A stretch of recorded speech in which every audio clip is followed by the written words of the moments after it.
What's up, everyone, and welcome to the Long Game Podcast hosted by Thomas Kopelman and Jacob Turner. In each episode, you'll hear us break down financial topics that are relevant to you and your situation. Our goal is to help bring credible financial information to you in short, bite-sized episodes. All opinions expressed on this show are for educational, informational, and entertainment purposes only. Nothing on the Long Game Podcast should be considered advice. Always consult with your team of professionals before making any decisions regarding your finances. All right, what is up, and welcome back, everyone, to another episode of Long Game Podcast. I'm your co-host, Thomas Kopelman, here with my other host, Jacob Turner. Jacob, man, how's it going?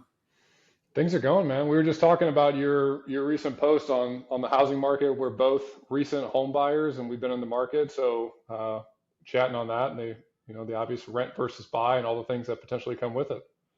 Totally. I'm actually going to do I did the rent versus buy post recently that went really well, but it was all on like a specific situation to my friend who was only going to be there for 5 years. And now I feel obligated to write one, just like the differences between the two. But I really don't know if there's anything more polarizing than real estate.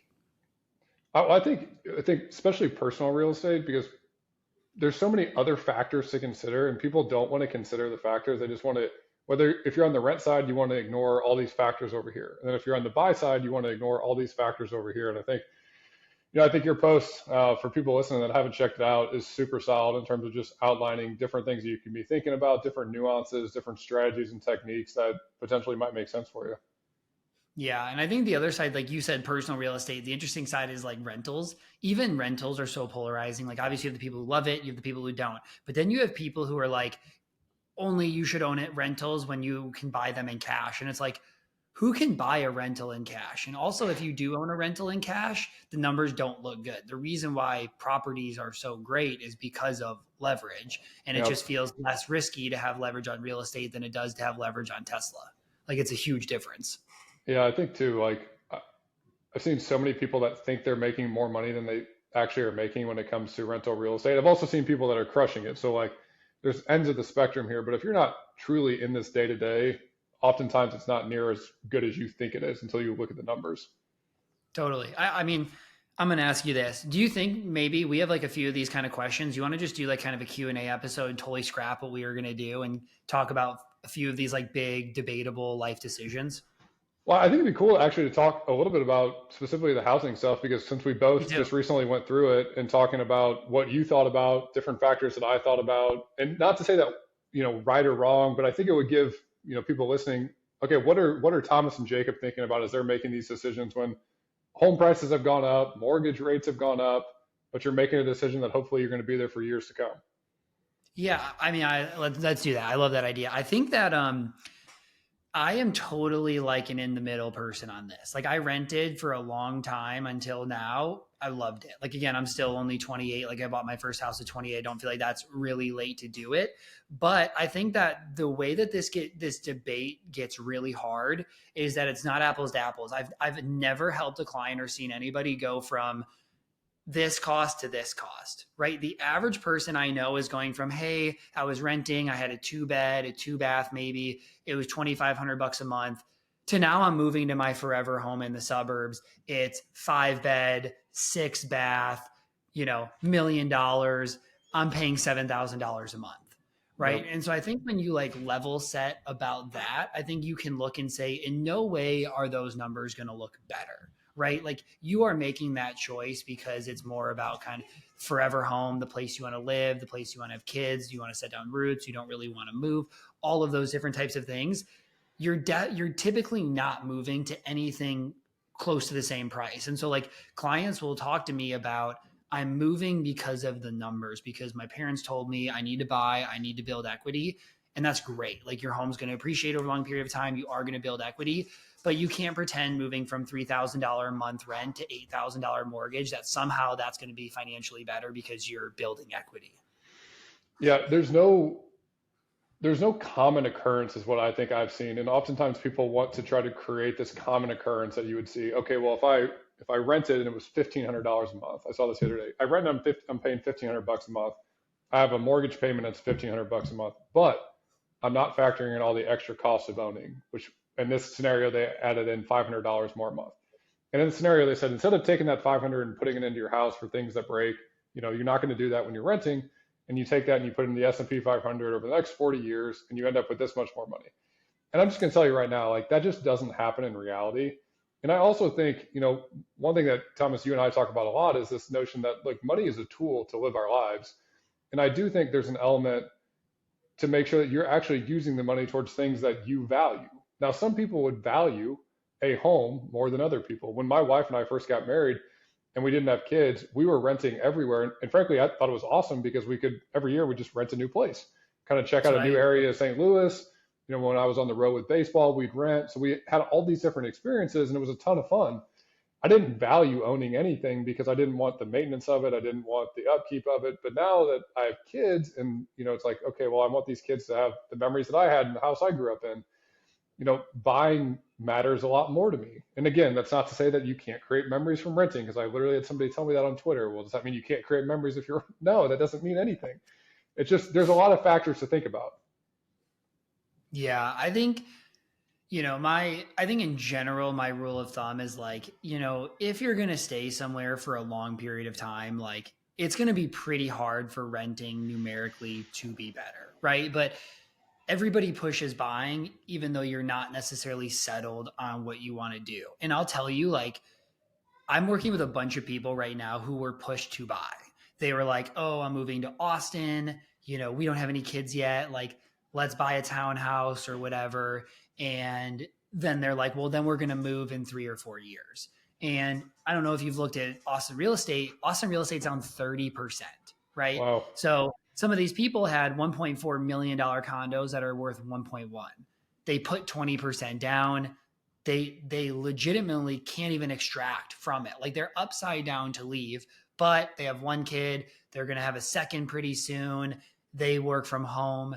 They need space. They don't really have the choice. And in all reality, low interest rates were a driver. So like you get that kind of makes sense. But in general, like I think the starter home idea is terrible. Terrible financially, could be great for you. And you could totally do it. Like the place that I bought, I fully assume that I'm going to live here 5 to 7 years. Best case, we maybe break even. We'll probably lose money on this over the long time. But in general, I would have probably been paying $36,000 a year for rent. So even if I lose money, it still might be better. But I think people look at those decisions and like, oh man, after 5 years, it was 500. It's going to be worth 7. And in all reality, if that's the case, sure, that's great for you, but wherever you're moving to is going to be that much more expensive too. It wasn't really that big difference maker. And so I view it as like 5 years is kind of that bottom end, unless like you just don't really have a choice. Sometimes you're moving to cities for a job that like, it's not a good rent market. There really aren't houses to rent. And so maybe in that situation, you do have to buy and you do have to accept that it isn't necessarily the decision. But I think the way that we both view this is it's for sure a life decision. It's about where you want to live. Do you want to set down roots? Do you not want to move? Do you potentially want to have like the right yard, the right school district for your kids? All of those different things are like the first lens to view this through. But I find it funny. I have had some really intelligent clients of mine come to me and be like, my uncle, my friend, whatever said, buy as much house as you possibly can afford because 3% appreciation on a larger house is better. And I'm like, like I guess I can see what you're saying, but that math doesn't really check out when you're spending 50% of your monthly payment on a mortgage. Like that's not what you want, to be able to get 3% more appreciation. Yeah, I think one thing you said there that I would just echo too is like, even though you just bought the home that you bought and you love the home and you guys are excited about moving in there, you're already thinking like, hey, I might, potentially look to do something different in 5 to 7 years. Life might look different. My business might look different. My situation might look different.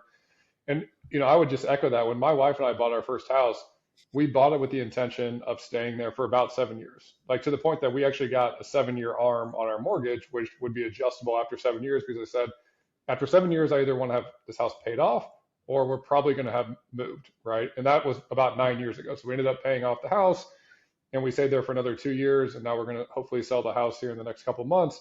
But we started with this thought of like, yes, we want to be here for a relatively long period of time, because I actually made a mistake early on. I bought a place while I was playing baseball in the city I was playing in. And within 18 months, I had gotten traded and we had to sell the place. Now, fortunately, the market had appreciated a little bit. So essentially after all the closing costs and everything else that come out, I essentially broke even on the property. But it could have been somewhat of a disaster if the market had gone down and then I'm stuck with this property that I'm never going to be at. And I think people need to understand like we're not saying don't be excited about potentially buying, but you need to be thinking a little bit out in the future in terms of what would my life potentially look like in 3, 4, 5, 6, 7 years, especially if you're going to buy. You know, Thomas, you and I both talked about that renting is not the worst thing in the world either. And I often think this is more of like a regional decision. I'd be curious to hear your take on this. Like in St. Louis, where I'm at, there's really solid apartments you can rent, some townhomes that you can rent, but there's really no houses you can rent versus other areas that we've been in, you know, East Coast, West Coast. There's a lot bigger rental market in terms of the options that are available to you. Yeah, it's definitely situational. Like Indianapolis is actually a pretty big rental market. You know, I've done some research for some of my clients. It's like 43% of people rent in Indianapolis. So like it's a really great place to be able to rent. It's also a really good place to own rentals. But I think you're right. Like I look at California, you know, I have clients right now who are paying 3,000 a month for rent and their starter home would be 12K, right? Yep. And they're like, "What do you think we should do?" I'm like, if you're going to move to the exact same place and you're going to pay $9,000 more a month, I don't even know what we're talking about. Like this Yeah. seems pretty obvious to me. And then you're like, how long do you think you'd stay in the starter home? They're like, I don't know, maybe like 4 or 5 years till we have like, you know, we have 3 kids. It's like, well, you know, in 1 year, you're going to pay what you'd pay over 5 years. So I just don't really seeing that be a good decision. But then there's other like smaller towns where it's very affordable to own. You'd actually be kind of dumb not to own because again, there aren't very good rentals that exist around that area. Yeah. I think so much of it just comes back to like all these different nuances that go into the decision that you want to make. And then I think the other factor that even outside of like what you can see on a spreadsheet or a budget or anything like that is if you can afford the house, whether you want to buy the house or you want to rent the house, what is more valuable to you? Because I do think there is a distinction between a place that you're renting that you don't actually own versus a place that you're buying. Now, look, I know there's people out there that'll say, well, if you have a mortgage, technically you don't own the house, the bank owns the house and all that. But we're talking Well, about, people say that about property taxes too. They're like, technically, you never do because of insurance and property right? taxes. But I do think, I know for me mentally, like, and this is probably more of like how I grew up. Like, I grew up in a house my parents owned, and we had really never rented until, you know, as I got older in life. And there was a lot of value in that, like feeling like this is our home, this is where we live. And you know, we had a client here recently that had been renting a place for a long time, more than a decade. And in a recent meeting, he was like, "Yeah, actually, our landlord is evicting us because the landlord wants to sell the place." And you know, I mean, they're moved. I mean, they've been there a decade, right? They've raised their kids there, and they're like, "We don't want to move, but we also can't." You know, interest rates have gone up, but home prices have gone up a lot in this area. And they're like, we can't afford to buy the house for what they're going to list the house at. So we're kind of out of luck. Yeah. Yeah, no, I mean, I totally agree with all that. And, you know, there are plenty of downsides to renting. There's plenty, you know, I think the downsides of renting is yes, you can be forced out. Rents can go up per year. You know, I think there's a few other things to look at there. You know, downsides of owning a home is like, you know, do you really want to have to maintain the property and the yard? You know, what if property taxes go up? You know, obviously maintenance, things breaking, et cetera. Neither of them are all good or all bad. Um, but I think maybe it would be helpful to go through, unless you would have something to add on top of that. No, I would love I to was just gonna hear. say, maybe you go. I'd love to hear as you thought about the home that you guys purchased. What were some of the big factors that went into it from a financial perspective? You know, what were big things that you were thinking about outside of the obvious, right? You see the mortgage, the interest rate that you might pay, you see what the purchase price might be, but what were some of the other things that you were thinking about budgeting in for before you guys ended up buying the house? Yeah, I think I'll go finance and non-finance in this. So one important thing for us was we're still young. We don't want to be in a cul-de-sac. You know, we wanted to be still really near downtown, and the city we're in, we're really lucky. It's like super up and coming. It's been rated the number one suburb in the country, like 8 out of the last 10 years. And there's this awesome walk bike path 50 miles down from our suburb and north all the way through downtown